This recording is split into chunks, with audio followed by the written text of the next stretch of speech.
É isso aí, pessoal. Estamos começando o 27º Raising Talks. E agora, máscaras fazem parte do nosso dia a dia.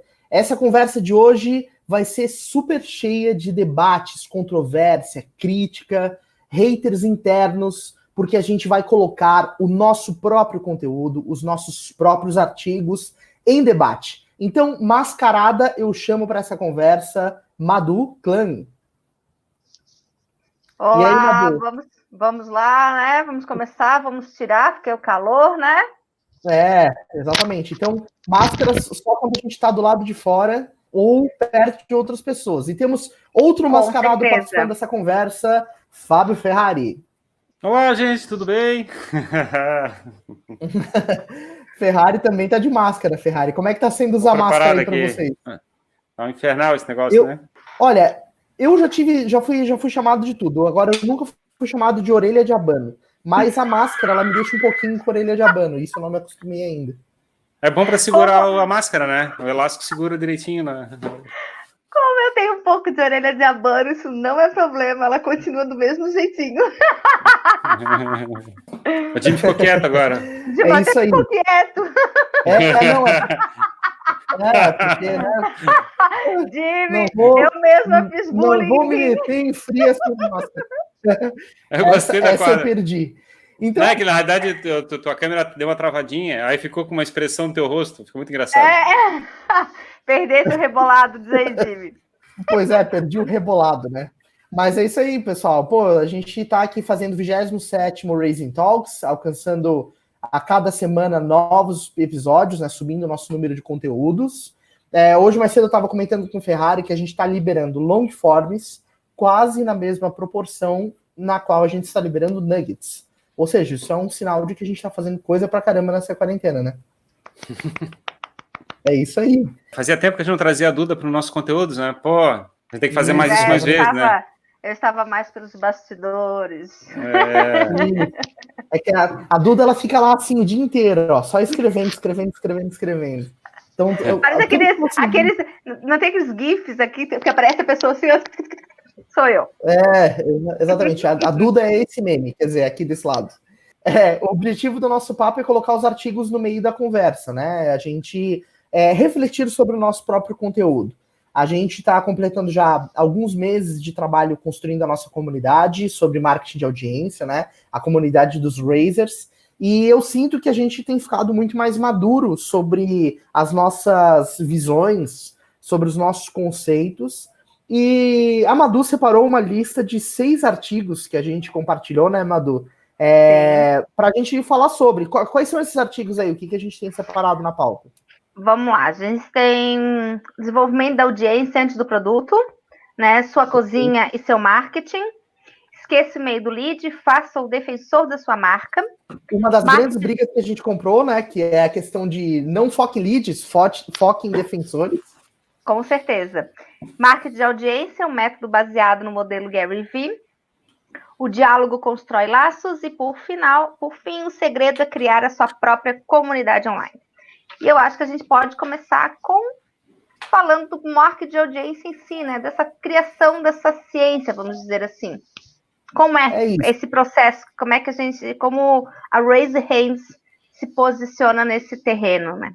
A gente basicamente se juntou numa sala, né, Ferrari? A gente começou a ser provocado e acho que esse essa provocação, esse estímulo a pensar sobre é uma coisa que o Ferrari proporciona muito pra gente, né? De colocar as coisas em xeque, assim, de, por que isso acontece desse jeito? E eu acho que toda a discussão que a gente inicialmente começou a fazer sobre marketing de audiência começou com essa motivação, né, Ferrari? De questionar as coisas que são praticadas no mercado, a maneira como a relação entre as pessoas acontece na internet. Esse foi o ponto de partida, né? Eu acho que o grande problema que a gente tem do ponto de vista de desenvolver um produto e oferecer para o mercado é que existe uma ideia que o processo de venda é um processo de insistir com a pessoa que está no outro lado a comprar o teu produto. Você chegar e ter que empurrar, de algum jeito, aquele produto para atender uma necessidade, uma dor que a pessoa está sentindo. E se a pessoa não está sentindo a dor, a gente tem que chegar e fabricar essa dor. E essa situação é uma situação que eu passei quando eu estava com uma posição de empresário numa outra empresa, e eu estava ficando agoniado com essa questão. Por que eu tinha que chegar e provocar uma interrupção e incomodar aquela pessoa para tentar apresentar minha proposta de valor como produto? E o ponto é que a gente não deveria fazer isso. A gente deveria fazer as pessoas ficarem apaixonadas com o que a gente está passando como informação. A comunicação deveria ser uma coisa natural, a gente deveria estar fazendo isso de forma produtiva e no sentido de que a pessoa estivesse contente com aquele conteúdo sendo passado. E a gente foi pesquisar sobre como é que o pessoal está fazendo isso de forma bem-sucedida, e a gente foi pegar exemplos de gente fazendo estratégias de marketing de conteúdo muito voltada para essa visão de entregar valor. E a gente foi verificar, e existem vários exemplos, Joe Pulizzi, né, Gary Vee, a gente tem várias referências de pessoas que têm a habilidade de ser comunicadores e passar informação e dar essa possibilidade de apresentar a proposta de valor do que eles fazem para viabilizar negócios. Sim, exatamente. E é justamente esse o ponto, né? A paixão. Talvez o mercado ele tenha ficado, ao longo do tempo, muito focado em fazer as pessoas consumirem algo e pouco focado em entender o valor que esse algo gera, o que esse algo oferece. E o marketing de audiência, em oposição a isso, ele tem um foco muito despretensioso, né? De você abrir um tópico de discussão, começar a conversar com as pessoas sobre um determinado assunto, e depois, naturalmente, a necessidade por soluções, o espaço para um posicionamento de negócio, ele surge de maneira natural. É uma inversão de contexto, é aquela história. Para fazer negócio, o teu foco não tem que estar em fazer negócio, tem que estar em gerar valor, e aí o negócio acontece. Mas acho que isso se deve também a uma grande transformação da sociedade como um todo, né? Porque no passado, antes da internet, antes dessa comunicação, vamos dizer, em larga escala, nós não tínhamos muito acesso, né? Nós tínhamos que aceitar aquela comunicação que vinha para a gente de poucas emissoras, vamos dizer assim, sendo que uma sempre foi, vamos dizer assim, preponderante. Então, a gente não tinha acesso, a gente tinha que meio que engolir aquilo goela abaixo, né? E eu vejo que a partir do momento que entra a internet com essa infinita, com essa imensa possibilidade de a gente poder ter esses conhecimentos e ter essas opções, nós começamos a ser consumidores mais exigentes naquilo que nós queremos receber. Nós começamos a ser mais seletivos nas nossas escolhas, porque a gente tem muitas escolhas. No passado a gente não tinha, então a gente tinha que aceitar e deu, não tinha como, porque se a gente não aceitasse, a gente não recebia. Hoje não, a gente tem essa opção. E além disso, nós passamos ainda por uma outra etapa, porque quando começou essas possibilidades também, muita gente também foi com força total, né, e para cima das pessoas. Continua ainda com aquela mentalidade antiga, mas numa outra, vamos dizer, plataforma. E as pessoas começaram a cansar, então elas começaram a exigir que não tivesse mais aquelas respostas prontas, né? Estamos analisando, ou vamos ver, que tu vê que era uma resposta robô. Elas queriam uma coisa mais pessoal, né? Queriam ser atendidas em suas necessidades. Então, as empresas e as marcas, elas tiveram que passar a olhar com mais cuidado. O que aquela pessoa quer, né? Ou o que aquelas pessoas daquele determinado grupo querem, e não tratar todos como iguais, né? Acho que, na realidade, o processo de comunicação está tendo uma transformação, porque foi fabricada uma idealização que o processo de cultura é produzido por jornalistas, por artistas, por atores, e o processo de desenvolver produto, economia normal e coisa parecida é um outro lado, é um outro eixo. E a gente tentou fazer uma separação que não existia, de repente, há 2000 anos atrás. Na realidade, as pessoas eram artistas, eram artesãos e faziam os produtos e faziam a mesma coisa, não tinha essa distinção.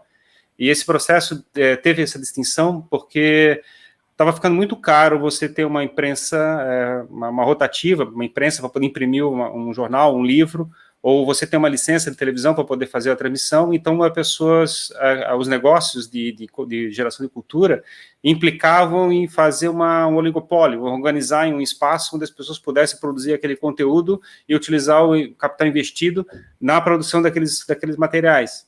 E para viabilizar a apresentação dos negócios que está acontecendo na economia normal, vamos dizer assim, eles vendiam o conceito de interrupção, eles entravam com a interrupção e ofereciam a proposta de valor dos seus negócios lá dentro.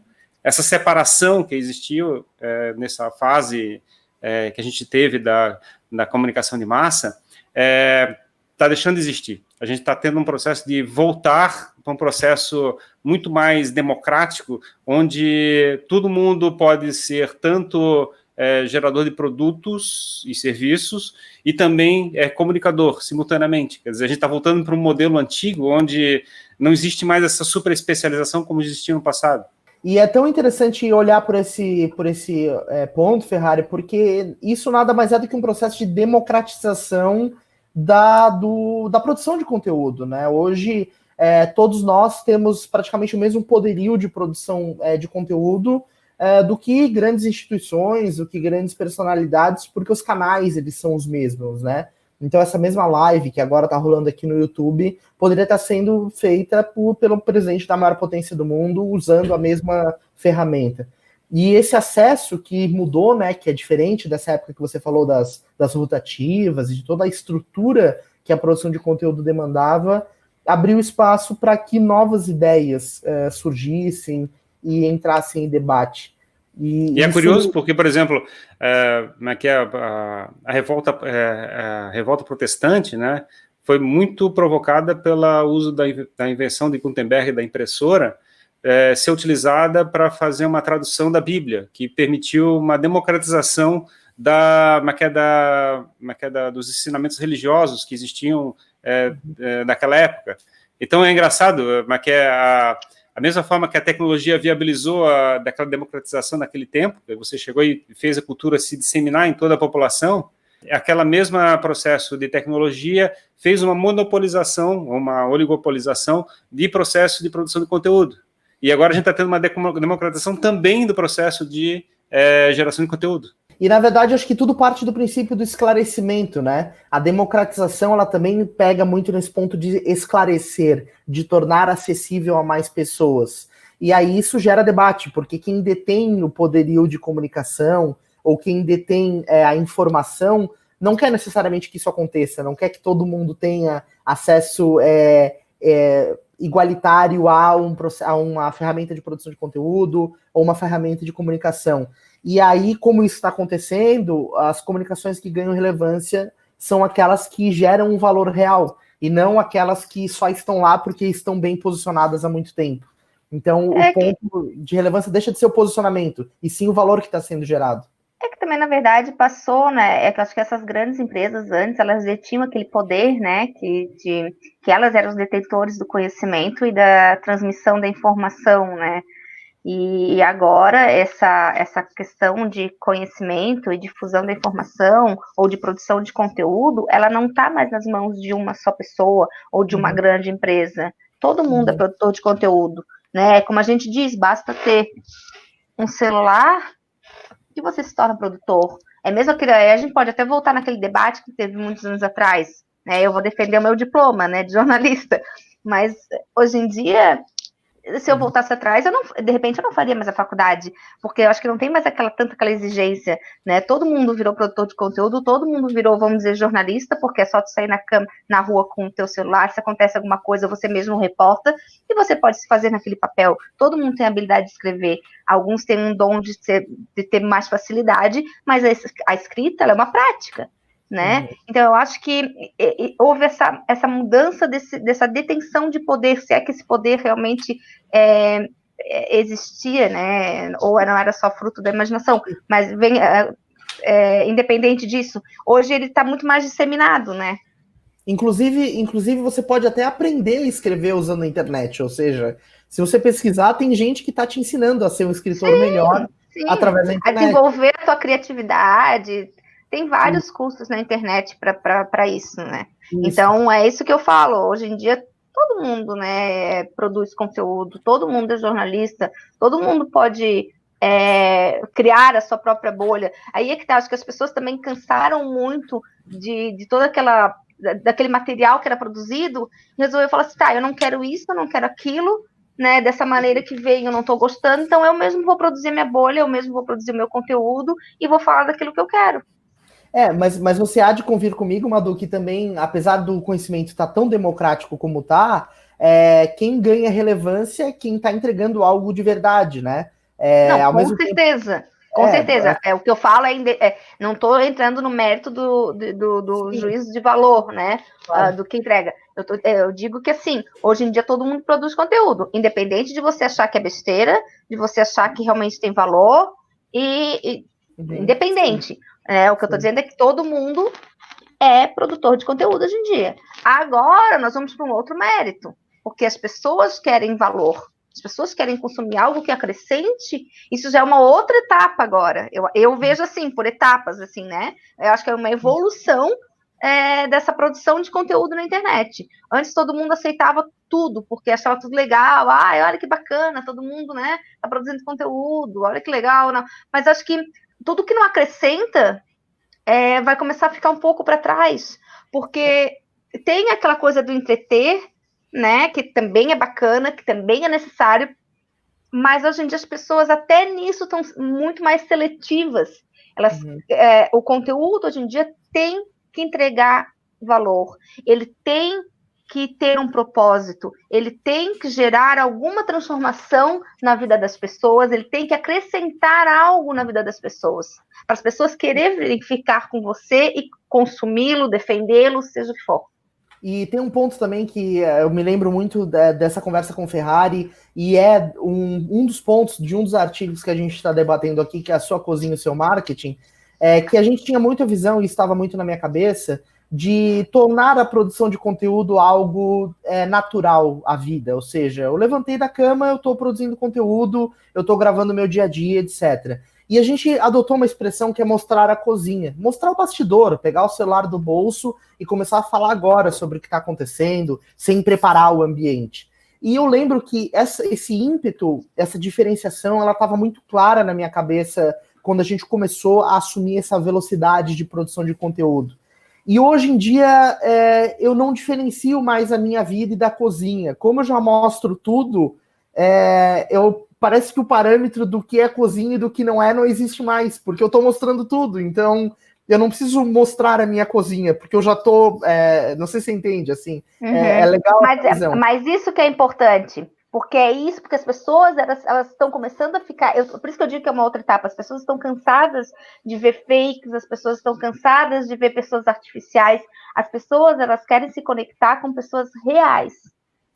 Né? Elas querem ver realidade. Ninguém mais quer ver, até porque ninguém é perfeito. Né? Essa coisa de passar Photoshop e criar uma imagem que não existe, as pessoas já estão saturadas. É tudo uma evolução. Eu vejo evolução, né?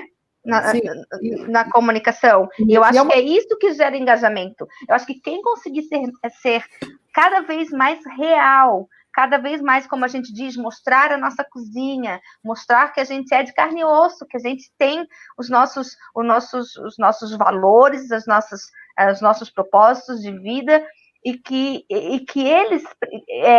eu acho que tem muita gente que quer ouvir, quer ver isso, né? Quer se conectar com isso. Eu acho que o elemento, tentando ligar os pontos, é que o que a gente entende como entrega de valor, né? Entrega de valor é alguma coisa que agrega para as pessoas que estão consumindo aquele conteúdo.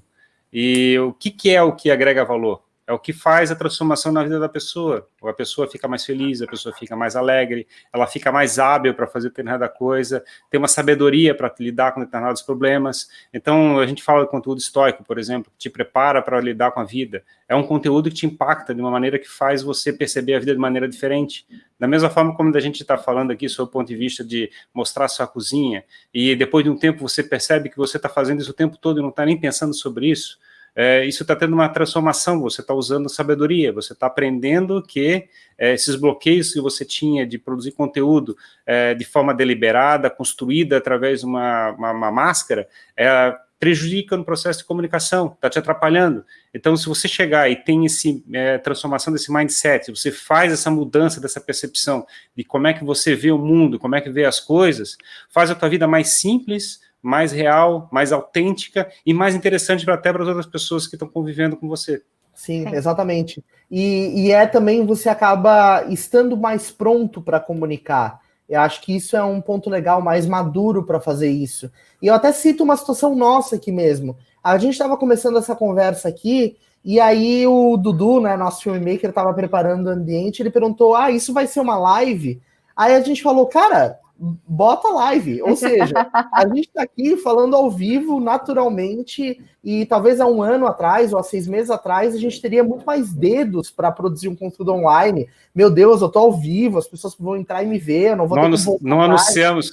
Não anunciamos para ninguém, assim, vai que alguém descobre, a gente fala assim, que bom!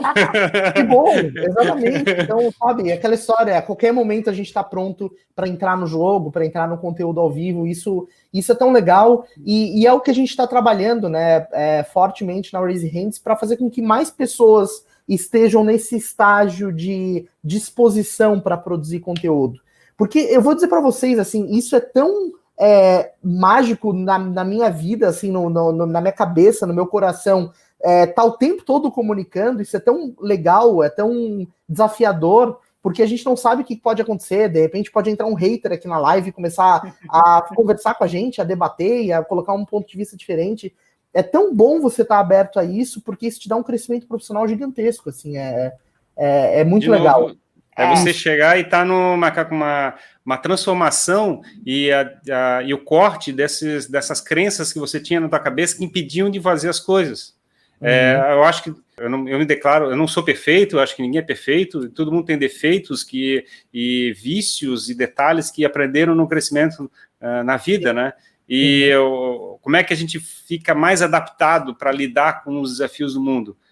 Aprendendo, você convivendo com as pessoas e descobrindo sabedoria que façam impactos na nossa vida e mudem as nossas percepções e façam a nossa vida ficar mais tranquila, mais simples de ser lidada. Então, esses ensinamentos que são determinantes. Mas é que a gente também sempre aprendeu aquela coisa de tem que ser perfeito, né? De que tem que ter a iluminação perfeita, tem que ter o cabelo perfeito, tem que ter, tá tudo perfeito. E para gravar, sempre, às vezes, colocaram, acho que na cabeça da gente que a gente tem que até não só colocar na nossa cabeça, mas como a gente tem às vezes medo da opinião dos outros, né? A crítica, às vezes, ela faz com que a gente prefira deixar como está, que a gente fique no nosso mundinho, a gente não arrisque com medo do que os outros vão falar dessa exposição, né? Um tempo atrás, de repente, se vocês me dissessem assim, vamos gravar, eu não faria. No tempo da faculdade, eu fugia dessa câmera como, meu Deus, acho como diabo. E olha para a faculdade de jornalismo. Eu me lembro quando eu fazia estágio no Jornal Laboratório, minha chefe olhava para mim e falava assim, Duda, tu tens que fazer passagem, que é ir na frente da câmera, né? Eu falava assim, não vou fazer passagem, porque aquela coisa, porque eu tinha que estar com o cabelo bonitinho, que tinha que estar ajeitadinha, né?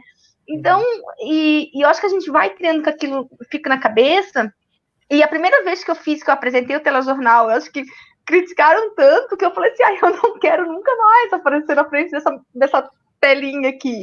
Mas então, a gente vai crescendo e vai mudando um pouco. Por exemplo, de repente, alguns anos atrás, eu não estaria gravando de óculos, porque eu sempre nunca gostei que as pessoas me vissem de óculos, eu estaria com a minha lente de contato. Sim. Eu disse assim, gente, eu tô em casa, né? A gente tá home office. Literalmente. Literalmente. E assim, eu uso óculos, vou fazer o quê? Eu não enxergo. Não dá pra eu disfarçar. Qual que é a diferença de uma pessoa te encontrar na rua de óculos ou te ver num vídeo de óculos? A gente considera... Mas isso é uma percepção... É que a gente tem esses medos, vamos dizer assim, né? Sei lá, de ficar feio, gente, essa sou eu. Eu uso óculos, eu enxergo de longe, vou fazer o quê? Né? Então, meu grau é tanto. Então, assim, a gente tem que aprender a... meter a cara mesmo, produzir. Acho que tem tanta coisa bacana que eu acho que muita gente poderia fazer, mas fica com essas coisas assim, eu não tenho a luz perfeita, ou eu não tenho a câmera perfeita. A gente já falou tanto disso, né, gente? De que bota a cara no sol. É isso. Você falou da questão das críticas, né? Que você fez aquele telejornal, o pessoal te criticou um monte. E esse é um ponto bem crucial, porque, naturalmente, quando você busca uma exposição, você se torna vidraça, como o dito popular diz, né? e aí você acaba estando exposto para as pessoas dizerem que aquilo não tá bom, que aquilo tá ruim. Mas o que essas pessoas estão fazendo, né? Essa é a primeira pergunta. E a segunda pergunta é que, na verdade, a crítica, ela te faz melhorar, ela te faz corroborar a tua ideia, ela te faz defender o teu ponto de vista. E isso é um fenômeno, né, Ferrari? Na construção de bolha, uma das primeiras coisas que aparecem são os haters. Pois é, na realidade, eu acho impressionante porque um hater é uma pessoa que para de fazer o que está fazendo e vai dedicar o tempo dele para escrever alguma coisa, fazer um comentário, fazer uma crítica, reclamar, te parar para passar um recado dizendo que você está fazendo errado. O ódio é um tipo de amor também, vamos dizer assim, é um cara querendo te impactar de alguma maneira, falando mal de você. E é muito curioso esse ponto de vista. Mas, assim, eu queria trazer esse assunto até porque eu acho curioso. Quando a gente começou a produzir conteúdo, e eu estava esperando assim, cara, nossos primeiros conteúdos vão ser ruins, a gente vai fazer mal feito, a gente vai cometer muitos erros, e vai chover de gente falando que não tenta fazer mais desse jeito. Quantas críticas eu recebi desse negócio? 0. Entendeu? Assim, teve alguns comentáriozinhos ali de que alguma coisa não ficou perfeita e coisa parecida, que a gente até reconhece que realmente não ficou perfeito, porque ele sabia que estava fazendo com uma certa dificuldade, mas assim, não teve ninguém que chegou a dizer assim, cara, desiste, tu não vai dar certo, não tem como fazer isso acontecer, tipo, é muito doido porque o pior medo que a gente tinha, que é alguém chegar e falar assim, para de fazer que tá uma merda, não aconteceu. Sim. E a gente fica pensando do seu ponto de vista, mas por que ia acontecer, entendeu? Por que alguém ia fazer um negócio desse, gastar tempo para chegar e falar mal do que eu estou fazendo? Eu acho que a primeira coisa disso deve ter passado também, né? Mas assim, tu sabes que é engraçado, né? Antes de entrar na Raise Hands, eu tinha uma outra visão, né? E aí é sobre essa questão de haters, né? Mas se tu parar para pensar, hoje em dia eu concordo com o Ferrari até, porque, por exemplo, se eu não gosto de um conteúdo, ou eu leio alguma coisa e que eu acho ridículo, seja o que for, eu não comento, eu não dou o trabalho, entendeu? Eu acho que é pior quando as pessoas são indiferentes, porque o hater, na verdade, é como o Ferrari fala, se ele parou, gente, para digitar, parou o que ele está fazendo, porque o tempo hoje em dia é precioso, se ele parou o que ele está fazendo para tecer um comentário negativo na tua postagem, é porque de alguma maneira aquilo afetou ele. Sim. Entendeu? Sim. Isso... E de alguma maneira ele gosta, sim. Porque assim, eu acho que pior nesse cenário todo é a indiferença. A indiferença, sim, é ruim, né? Sim. E não o hater.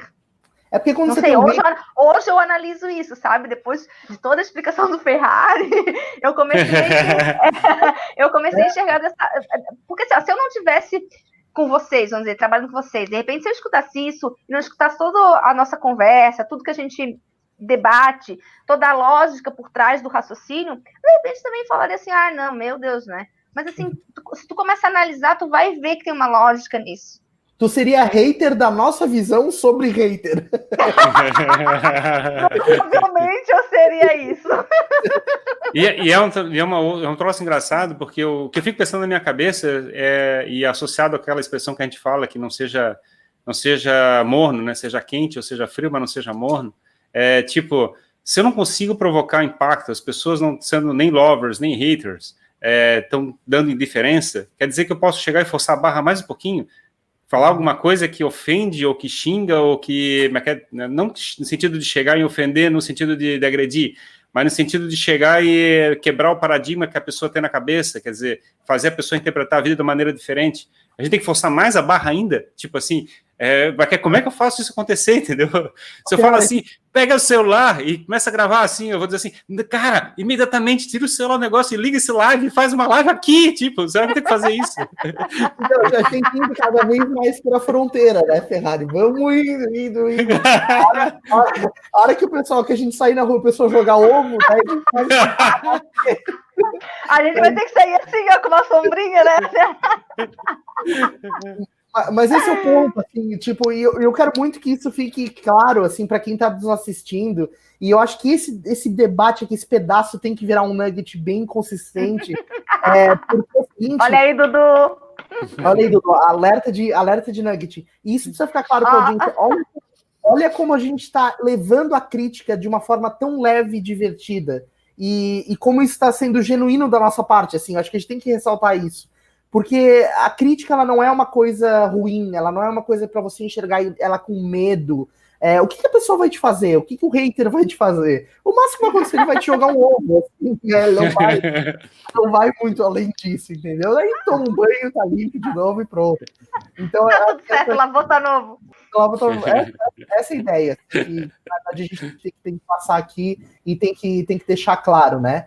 E a comunidade é isso, porque do mesmo jeito que você está suscetível a ter haters, o processo de comunidade ele também te faz ter defensores. E a gente tem visto na nossa jornada aparecerem muito mais defensores e pessoas que estão pensando como a gente do que necessariamente haters. Tô certo, não tô? Sim. Com certeza. E eu acho muito curioso que a gente tenta apresentar nossas percepções, a nossa visão de mundo de uma maneira tão direta, que desses defensores, eu acho tão curioso, eles ficaram assim, eu quero saber a tua opinião, assim, a tua opinião começou a ficar muito relevante para mim, assim, é muito curioso esse processo de a pessoa se identificar com a interpretação de mundo que você tem e querer fazer parte e fazer aquela interpretação de mundo também encaixar na vida dele. Eu acho uma condição muito curiosa. É aquela história, né, de você levar alguma coisa para alguém que você considera que tem muita autoridade num tema e perguntar o que a pessoa acha, né, do tipo, olha, eu fiz isso aqui, o que você acha?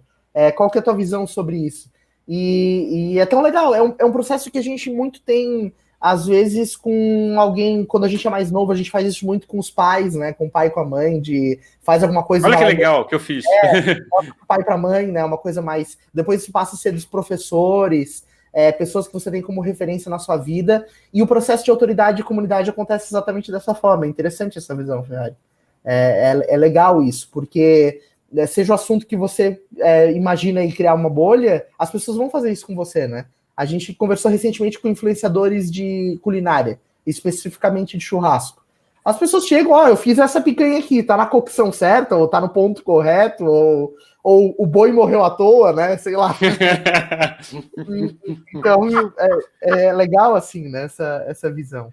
E eu queria também, indo nessa linha de raciocínio, do defensor de marca, defensor de audiência, o cara que está falando bem de ti, que está propagando aquilo que você está falando, ele também está disposto a consumir soluções suas, né? A gente fala muito sobre gerar valor, e a gente comentou num dos artigos que foi do Ferrari, que é desenvolver a audiência antes do produto, ou seja, primeiro gera valor, cria comunidade e depois entra com o produto.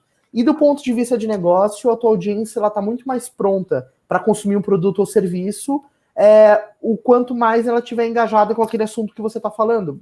É mais ou menos essa lógica. A nossa visão, a gente está tentando passar uma visão meio disruptiva. A gente tem um processo hoje que está acontecendo que as empresas estão fazendo um produto e estão tentando descobrir uma estratégia de lead generation que faça a possibilidade de fazer inside sales daqueles produtos que estão sendo oferecidos. No outro lado, tem um monte de influenciador digital que faz 5 ou 10 anos estão trabalhando duro para chegar e fabricar uma audiência. E aí, mais tarde, quando a audiência já está grande, eles estão tentando correr atrás e descobrir que produtos eu posso oferecer para eles. Que seja uma camiseta, uma xícara, alguma coisa assim, que eu possa chegar e monetarizar esse tipo de relação. E o processo disruptivo que a gente entende como que está acontecendo e que a gente está preparado para tentar atender, é fazer as empresas entenderem que esses dois elementos estão trabalhando simultaneamente e vão se encontrar. Então, o que a gente está posicionando é que as empresas devem nascer, nesse momento, preparadas para ter tanto o braço de mídia como o braço de produtos sendo desenvolvidos ao mesmo tempo. Isso, exatamente, essa é a lógica. E aí você tem a oportunidade de fazer uma venda de forma muito explícita, porque a comunidade está pronta para receber isso. É o que a gente chama de gancho de direita, que é a venda, e o jab, que é o valor gerado, né, o conteúdo. E indo nessa linha, Ferrari, a gente sempre traz para a temática esse paralelo com a geração de leads, né, que é algo muito tradicional no meio da internet, né, que se tornou uma estratégia de marketing bastante consolidada, e a gente propõe uma visão diferente a respeito disso. Na visão do marketing de audiência, você tem um defensor de marca, você tem uma comunidade ativa, é muito mais poderoso do que você ter um lead. E o lead, ele perde relevância, ele deixa de estar ativo, e o defensor de marca, ele fica continuamente conectado com o teu propósito. Acho que é legal trazer essa narrativa, né? A gente tem tido bons debates com o mercado sobre isso, né? Na realidade, eu acho que é uma das brigas mais interessantes que a gente pode fazer no mercado, a gente deixar o pessoal nervoso quando começa a conversar sobre esse assunto, que parece que é do outro mundo o assunto, né? A gente fala assim, não seria o marketing, nós odiamos e-mail marketing. Que eu acho assim, a partir do momento, né, que você encara as pessoas apenas como lead, né, que você só quer o e-mail delas, você não percebe que aquilo ali, elas podem te bloquear, né? Elas te bloqueiam e você simplesmente não tem mais contato, né? Mas a partir do momento... É um processo frio, né? A pessoa vai lá, troca de e-mail, deleta aquele e tchau, você nunca mais sabe dessa pessoa.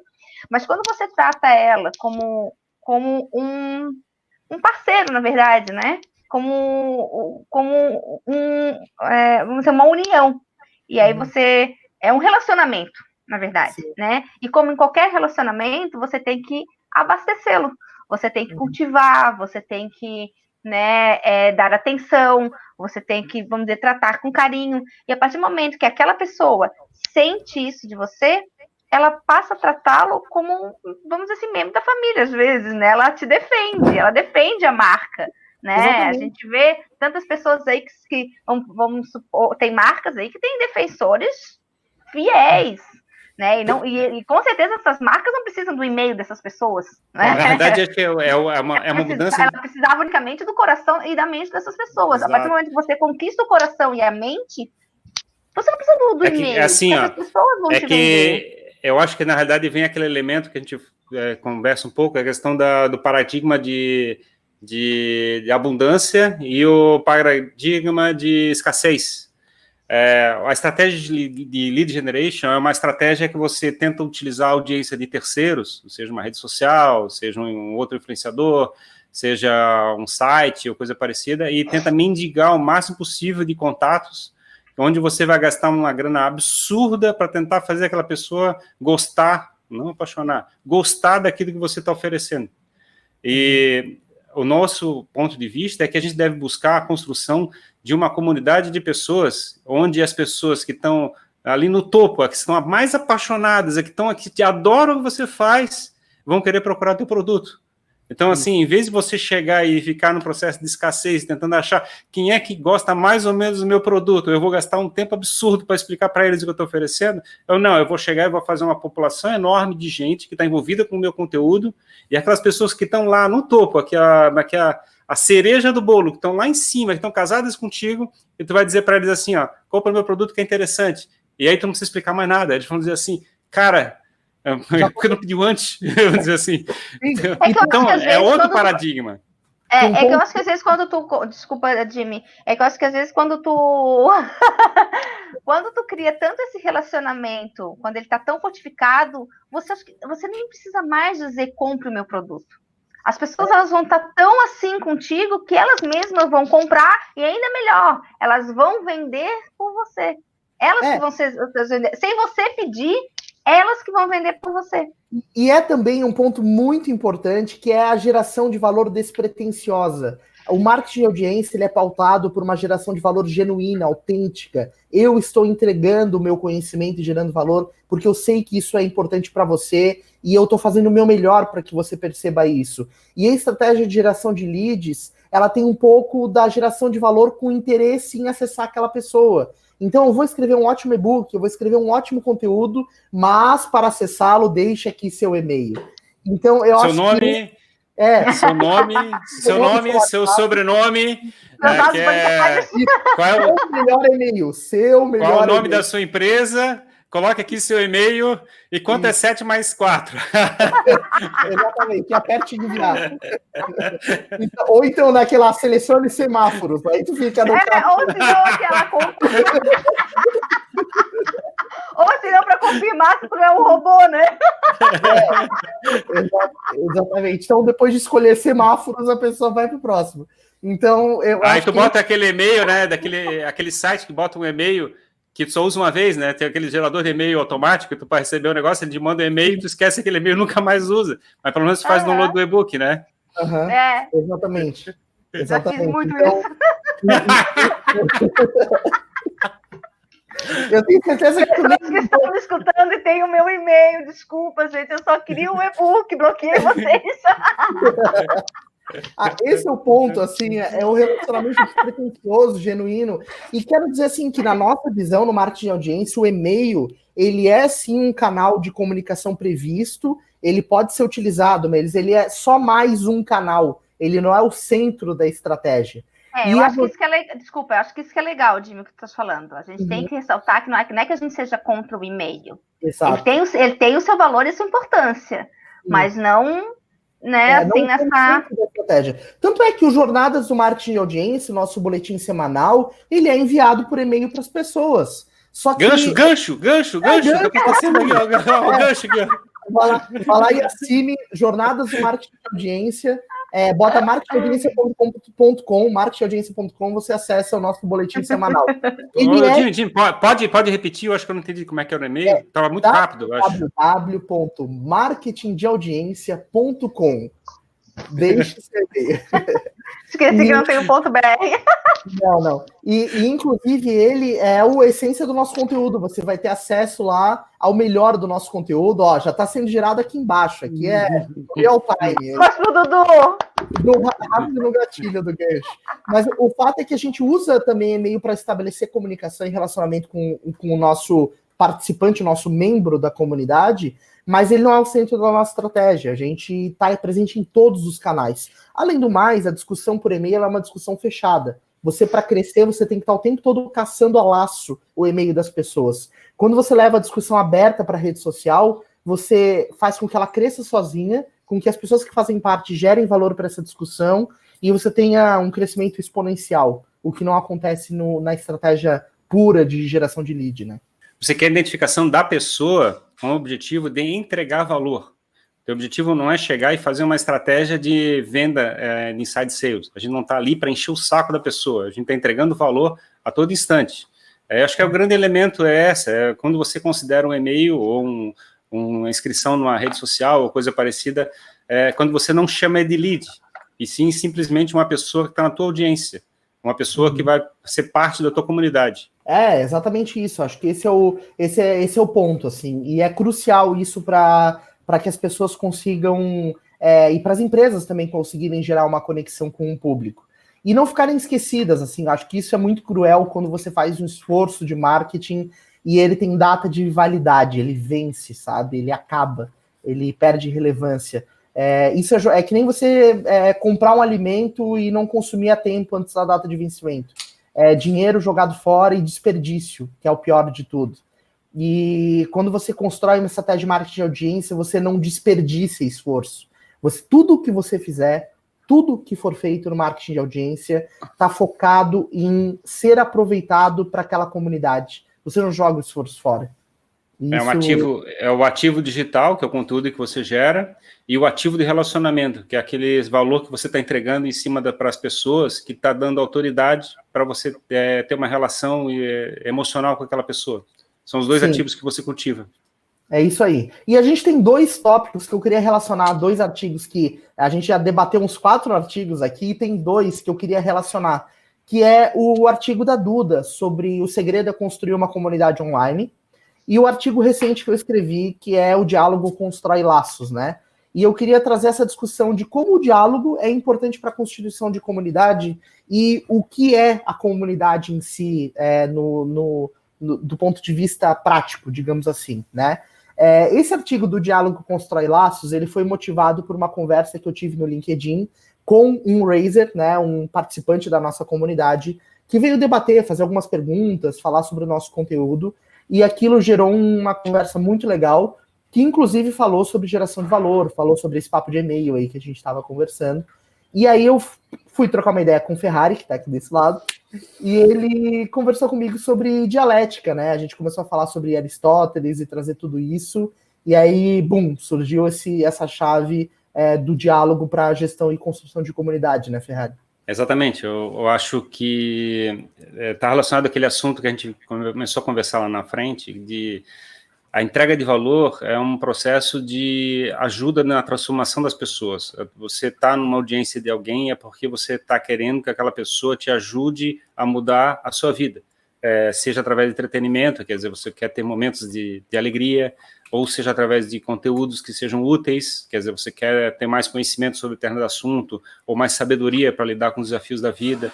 E o processo da dialética é um dos elementos que permitem que você faça essa transformação, que você interprete a vida de uma forma diferente. Então, o lado do diálogo, onde você chega e começa a trabalhar contrapontos, né? Alguém apresenta um ponto e o outro lado apresenta outro ponto, é uma forma de você fazer questionamentos das ideias pré-concebidas que você tem na sua cabeça. Então, é um dos instrumentos que a gente usa para o processo de comunicação. A gente também fala sobre a questão de usar metáforas, de usar piadas. São todos elementos que fazem parte do processo de comunicação, que fazem uma transformação de como é que as pessoas percebem as suas vidas. Exatamente. E aí a gente começa a perceber como o diálogo é a chave para isso. Porque daí você usa técnicas para debate de ideias, técnicas para estimular que as pessoas também exponham a visão delas sobre as coisas, e aí é que é gerado o valor. E o ponto-chave da comunidade, na minha visão, é o diálogo, porque você, para começar a construir uma comunidade, você precisa começar a falar, você precisa começar a estabelecer um relacionamento de discussão. E agora, indo para o lado da Madu, com o segredo o segredo é a construção de uma comunidade, esse diálogo ele viabiliza isso, ele viabiliza você ter ali um ambiente constante de conversa sobre algum tema específico, não é? Com certeza, porque você alimenta, né, o diálogo.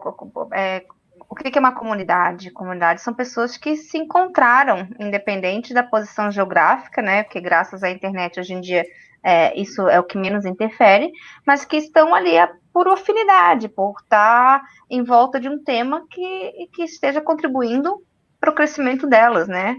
Então, nada mais natural que num processo de comunidade, num processo de relacionamento, de construção de relacionamento, o diálogo esteja presente, porque é ele que move essa construção, é ele que alimenta as discussões internas, é ele que alimenta esse processo de interação e engajamento entre todos, não só entre a marca, ou seja, você, como produtor de conteúdo, e as pessoas que estão na sua comunidade, entre todos os membros da comunidade em si.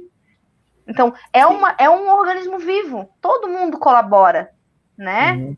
Eu colaboro produzindo, ofertando conteúdo, as pessoas da comunidade colaboram consumindo, mas também produzindo, porque isso é importante ressaltar. As pessoas da comunidade, elas também produzem conteúdo para você, elas também lhe dão munição para gerar cada vez mais, né, informações. Então, é um processo contínuo, é um processo vivo, que só é possível através do diálogo.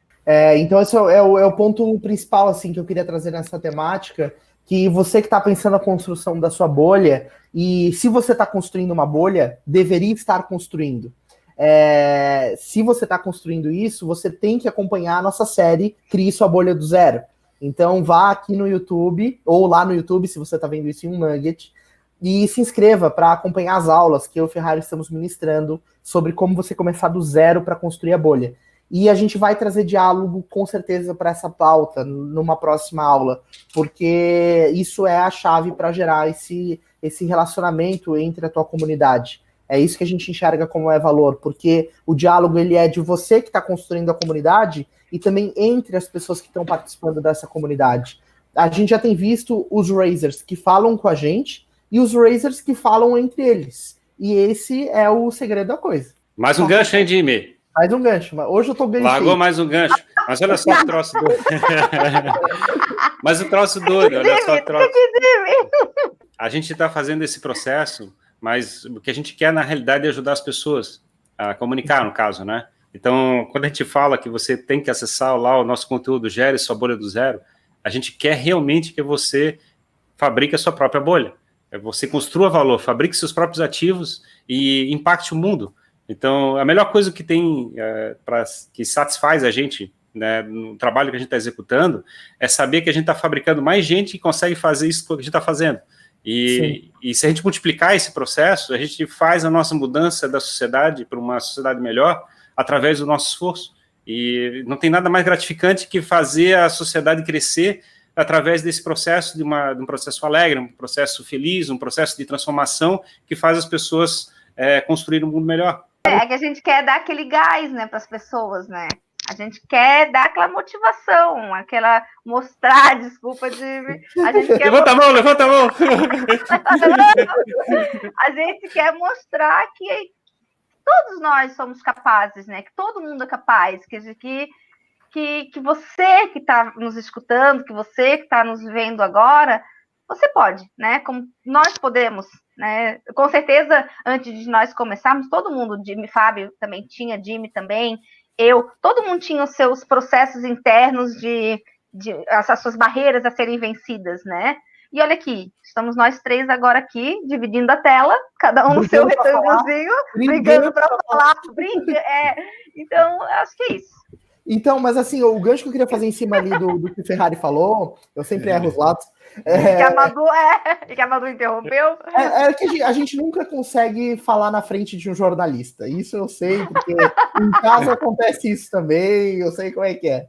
Então, mas o que eu ia dizer é o seguinte, falando sobre o que o Ferrari comentou, que existiu esse processo de esclarecimento com os protestantes, a questão da Bíblia, né, a democratização do conhecimento, e o que a gente está propondo, que é a construção de bolhas de conteúdo, que é o marketing de audiência, é uma oportunidade para promover o esclarecimento em escala na sociedade. Quando você cria uma bolha de conteúdo sobre aquilo que você sabe, ou sobre aquilo que você está aprendendo, você está contribuindo para o processo de educação, de acesso à informação do mundo e do país como um todo. Então, quando você se predispõe a falar sobre alguma coisa, a gerar valor e a ensinar aquilo que você detém como conhecimento, você está contribuindo para que o país seja melhor educado, para que as pessoas tenham um nível de esclarecimento maior. E aí a gente melhora conjuntamente em termos de sociedade. É por isso que a construção de conteúdo é tão importante. Eu acho que é importante mostrar o papel que cada um que constrói uma bolha tem nesse sentido, né? De ajudar a esclarecer as pessoas. Eu tenho até um artigo que fala sobre o processo de seleção natural, né? Nem todo mundo que está fabricando uma bolha está 100% certo. É bem provável que ela tenha alguns lados positivos e alguns lados negativos. E assim, a gente tem que aceitar que dentro do processo de seleção natural, de construção de bolhas, algumas bolhas vão vingar e outras bolhas vão morrer. Algumas bolhas vão vingar por um tempo, e depois uma outra bolha que esteja um pouquinho mais certa, um pouquinho mais precisa no processo de comunicação, vai chegar e sobrepor aquela outra bolha. E isso é natural, esse é um processo que vai ficar acontecendo direto. Eu acho que o grande insight que a gente pode passar para o público aqui é que esse processo de transformação começou faz uns 10 anos, mais ou menos. A gente começou a ter as redes sociais, o YouTube e coisa parecida, que onde está viabilizando a formação daquelas bolhas. E esse processo de transformação é multigeneracional. A gente tem que aproveitar esse momento porque está começando agora, está no processo de transformação. Daqui a uns 10, 20 anos, esse negócio já não é mais novidade, vai estar cheio de gente ocupando tudo quanto é bolha. E o pessoal que está agora pensando assim, será que quando eu estiver melhor, eu sou mais hábil para fazer comunicação, eu vou fazer a bolha? Sim, já esquece, perdeu o bonde. Já perdeu o bonde. Inclusive, agora, no jornal de audiência dessa semana, eu citei isso, né? Que você tem a oportunidade de pegar o bonde agora e sentar na janelinha. Vai daí, Madu. Não briga, nós dois, né? Não, uma coisa importante de salientar assim, que o Ferrari falou agora, né? Que vão ter bolhas que vão vingar, vão ter bolhas que não vão, mas que isso não seja um empecilho para a pessoa não fazer, né? Isso. E também uma coisa muito importante que eu acho que a gente tem que salientar, que as coisas levam tempo às vezes. Né? As pessoas têm que saber que não é do dia para a noite que a tua comunidade vai ser construída, tudo vai bombar e tu vai se virar autoridade na internet. Não, as coisas às vezes elas levam tempo. Tem que ter persistência, tem que ter paciência, tem que gostar de produção de conteúdo, tem que, né, saber que praticamente diariamente você vai ter que estar lá, você tem que dialogar com essas pessoas, então é uma construção, né? Não é varinha mágica. Eu postei um dia, pronto, nasceu minha comunidade, eu sou autoridade. Então, acho que é bom a gente ressaltar isso, que às vezes leva um tempinho, né? A gente estava falando sobre estratégias de passar sabedoria, e uma delas é metáfora, né? Então, vamos pegar uma metáfora. Como é que você cultiva uma audiência, né? Você chega, prepara o terreno. Pode ser, outra metáfora. Mas a gente pode dizer, o ponto seguinte, como é que você faz para ter uma plantação de feijão, uma plantação de alguma fruta? Cara, você chega, prepara o terreno, planta, espera o sol, a água, a chuva, fazer o seu trabalho, deixa a semente trabalhar sozinha, deixa ela crescer, e daqui a pouco, um dia, ela vai dar frutos. E esse é o elemento principal. E o teu papel aqui não é fazer a planta sair de dentro da semente, não é? Você não tira ela de dentro da semente. Você chega e só fabrica o ambiente onde ela vai crescer e vai germinar e vai ser uma árvore bonita, frondosa, com frutos gostosos para ser comidos. Exato. Ou seja, não imagina que você vai produzir um mês de conteúdo e vai ter uma comunidade. Não vai acontecer isso, tá? Então você precisa persistir, fazer. A nossa expectativa é claro que a partir do primeiro post você já está suscetível a ter retorno, a ter feedback, as pessoas interagirem com você. Mas a nossa experiência diz que em até 6 meses você começa a ter uma massa crítica de pessoas envolvidas, e em até de 1 ano a 2 anos você vai ter uma comunidade tão sólida, com tanta gente envolvida, que isso vai te gerar negócios e você vai poder se dedicar somente a isso. Mas se você não começar, a tua semente não vai germinar. Comece. Acho que é isso. Matou, hein? Matou a pau, hein? Esse não foi um gancho, esse aí foi um jab muito bem dado, que deixou a gente quieto aqui, não conseguiu terminar o raciocínio dele, porque foi tão conclusivo. Mudos. É isso aí, é isso aí. Ele, que de tanto que eu interrompi ele pensa assim, agora eu vou dar ali uma na Madu, que ela não vai nem ter fala. Foi um fatality. Ela não vai me interromper. Mas é isso aí, legal. Que bom que a gente está se atropelando para falar. Significa que a gente tem muita coisa para entregar e isso é muito legal. Assim, eu poderia ficar 3 horas nessa live aqui sem brincadeira. Não! Ai, Dina, eu tô com fome. A gente poderia fazer um desafio. A gente poderia um dia fazer um desafio. Quanto tempo a gente aguenta numa live? Ó, se a audiência pedir, a gente faz. Ai, meu Deus. É verdade. Vamos lá. Então tá, pessoal. Pô, eu acho que foi isso, o papo super bacana, esse Artigos em Debate valeu a pena, principalmente para a gente refletir sobre a nossa própria maturidade em cima daquilo que a gente escreveu ou daquilo que a gente produziu de conteúdo. 27º Raising Talks entregue. Se conecte com as nossas redes. E eu queria ter o poder de sair do meu corpo para falar isso de fora, assim, porque tem tanta coisa sendo gerada nas nossas redes sociais.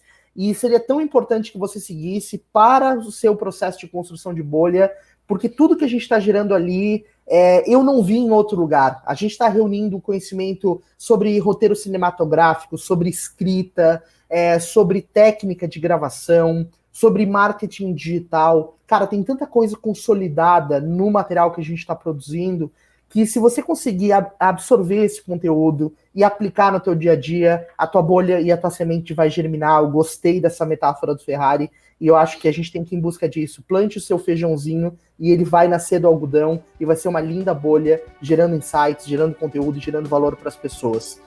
Nos acompanhem nas nossas principais redes sociais, estamos em todas elas, Twitter, Facebook, Instagram, LinkedIn, como @soulraisehands. Esse material também está disponível no formato podcast, nas principais plataformas, inclusive no Spotify. É isso aí, obrigado, Madu. Obrigado, Madu. Obrigado, Ferrari. Eu acho que a gente pode fazer um novo cumprimento agora, né? Que a gente... Cotovelinho.